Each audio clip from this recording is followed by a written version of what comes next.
Join us this cool ride. That's right.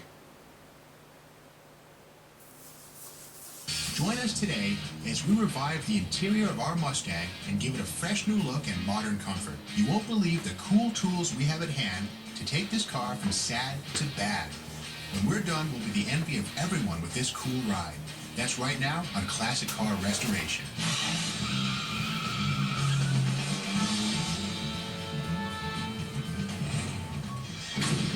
Welcome to Classic Car Restoration. I'm your host, Steve Mignonti. Like so many classic cars from the 60s, our 65 Mustang project car has been through a few transformations.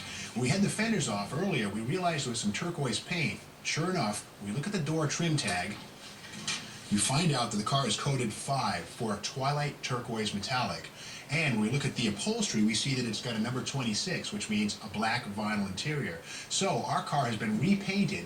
You know, that kind of sets us free. It means we can have some fun with it. We don't have to really be bound by restoring it just to the way it was when Ford built it. To make sure the inside of our Mustang looks as good as the outside, we're going to do a complete interior restoration. Here to help me do the job is Chad White.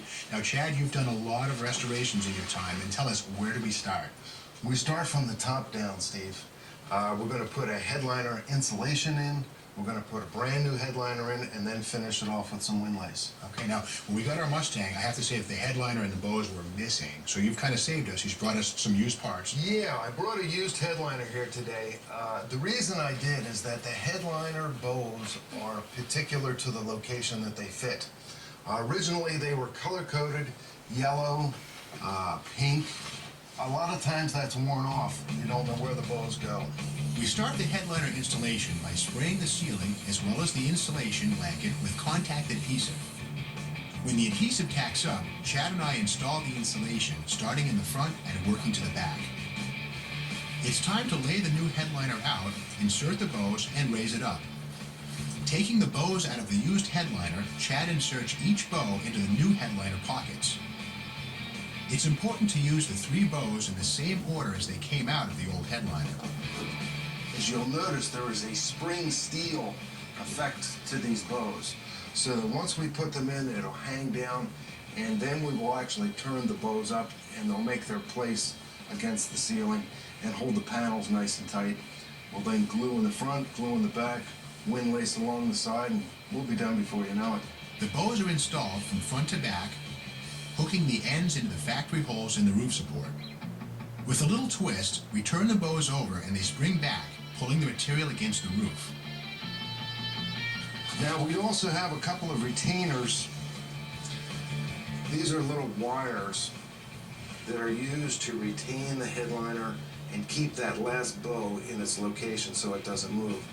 The retainer wires simply clip into the rear frame and then onto the rear bow. With the bows secure, we trim a little of the bow pocket so we can grab the material and pull the sides taut. Next, we measure the front and back edges to find the center of the headliner material.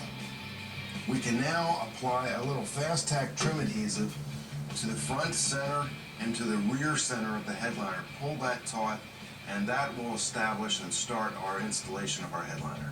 Chad applies the trim adhesive to both the headliner material and to the center line of the windshield under the weather strip gasket. After the adhesive air dries for a few seconds, we put the material up.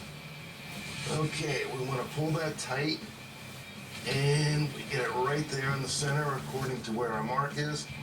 This weather strip is going to help to hold our headliner in there. We do the same thing in the rear, applying the adhesive to the center of the material and underneath the rear window weather strip. Okay, Steve, now we'll take our tool and fit that in that headliner underneath of that weather strip right where we have our adhesive.